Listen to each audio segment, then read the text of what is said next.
আসসালামু আলাইকুম। সামনেই কিন্তু বাংলাদেশের জাতীয় নির্বাচন, আর এই সময়টা সত্যি বলতে আমাদের সবার জন্যই অনেক গুরুত্বপূর্ণ। তো একজন সাধারণ মানুষ হিসেবে আমাদের মনে কিন্তু অনেক প্রশ্ন, তাই না? যে এই নির্বাচন নিয়ে ঠিক কি জানা দরকার। চলুন আজকের এই আলোচনায় আমরা এই বিষয়গুলো একটু সহজ করে বোঝার চেষ্টা করি।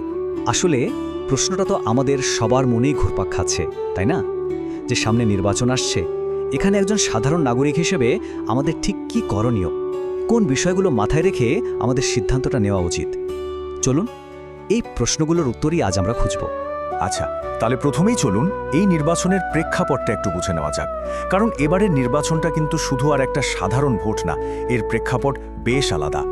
দেখুন, ২০২৪ সালের যে রাজনৈতিক অস্থিরতা ছিল, তারপর এটাই হতে যাচ্ছে প্রথম জাতীয় ভোট। এই একটা তথ্যই কিন্তু পুরো পরিস্থিতিটাকে একটা অন্য মাত্রা দিচ্ছে। একটা কঠিন সময় পার করে দেশ যখন আবার স্থিতিশীলতার দিকে এগোতে চাইছে, ঠিক তখনই এই নির্বাচনটা ভবিষ্যতের পথ ঠিক করে দেওয়ার জন্য একটা বিরাট ভূমিকা রাখবে। আর এই যে একটা বিশেষ পরিস্থিতি, এর কারণেই কিন্তু মানুষের মনে দুটো ভিন্ন অনুভূতি কাজ করছে।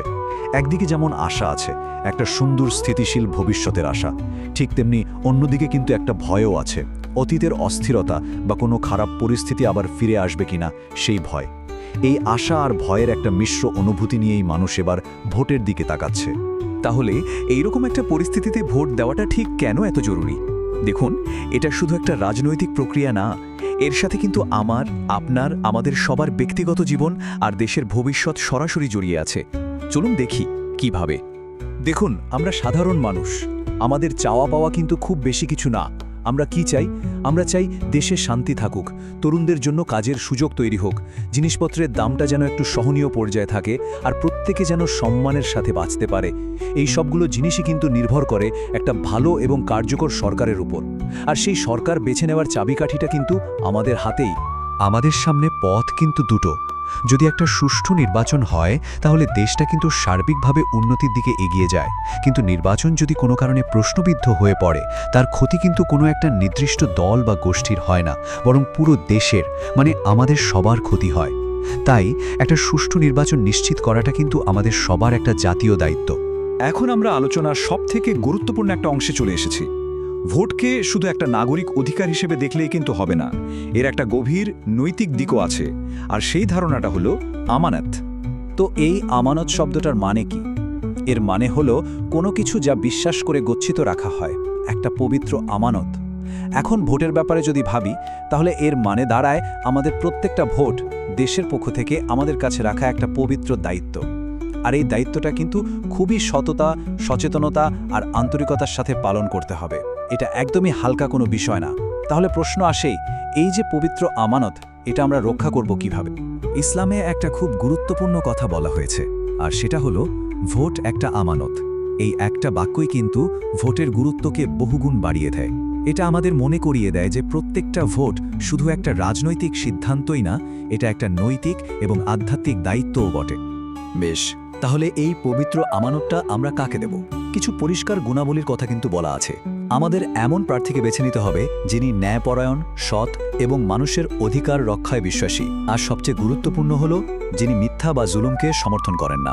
ভোট দেওয়ার আগে এই বিষয়গুলো কিন্তু আমাদের সবারই বিবেচনা করা উচিত। সবকিছু তো বোঝা গেল, কিন্তু একজন সচেতন ভোটার হিসেবে আমাদের কাজটা ঠিক কি? চলুন এবার কিছু সুস্পষ্ট পদক্ষেপের কথা জেনে নেওয়া যাক। এখানে 4টি সহজ কিন্তু খুবই গুরুত্বপূর্ণ ধাপের কথা বলা হয়েছে। প্রথমত, নিজের বিবেক ব্যবহার করতে হবে। দ্বিতীয়ত, নির্বাচনের সময় কিন্তু প্রচুর গুজব ছড়ায়, সেগুলোতে কান দেওয়া যাবে না বা সেগুলো ছড়ানোও যাবে না। তৃতীয়ত, কোনো ব্যক্তি বা দলের প্রতি ঘৃণা ছড়ানো থেকে একদম বিরত থাকতে হবে। এবং চতুর্থত, সম্পূর্ণ দায়িত্ববোধের সাথে নিজের ভোটটা দিতে হবে। আলোচনার একদম শেষে এসে আমাদের একটা মৌলিক সত্যকে মনে রাখতে হবে, যা কিনা সবকিছুর ঊর্ধ্বে। দেখুন, রাজনৈতিক মতপার্থক্য তো থাকতেই পারে, তাই না? এটা খুবই স্বাভাবিক। কিন্তু দিনের শেষে একটা কথা কিন্তু একদম সত্যি, দল যে যারটাই করুক, দেশটা তো আমাদের সবার। তাই দেশের ভালোর জন্য কিন্তু আমাদের একসাথে কাজ করতে হবে। এই নির্বাচনটা যেন কোনো বিভেদের কারণ না হয়ে দাঁড়ায়, বরং চলুন আমরা সবাই মিলে এটাকে দেশের জন্য একটা সম্মিলিত অগ্রযাত্রার সুযোগ হিসেবে দেখি। পরিশেষে আমাদের সবার প্রতি একটাই আহ্বান থাকবে, আসুন আমরা এই পুরো সময়টায় শান্তিপূর্ণ থাকি, সব বিষয়ে সচেতন থাকি এবং সৃষ্টিকর্তার কাছে প্রার্থনা করি যেন আমাদের দেশের জন্য যা সবচেয়ে ভালো, যা মঙ্গলজনক, ঠিক সেটাই হয়। আমাদের সচেতন সিদ্ধান্তই কিন্তু দেশের ভবিষ্যৎ নির্ধারণ করবে।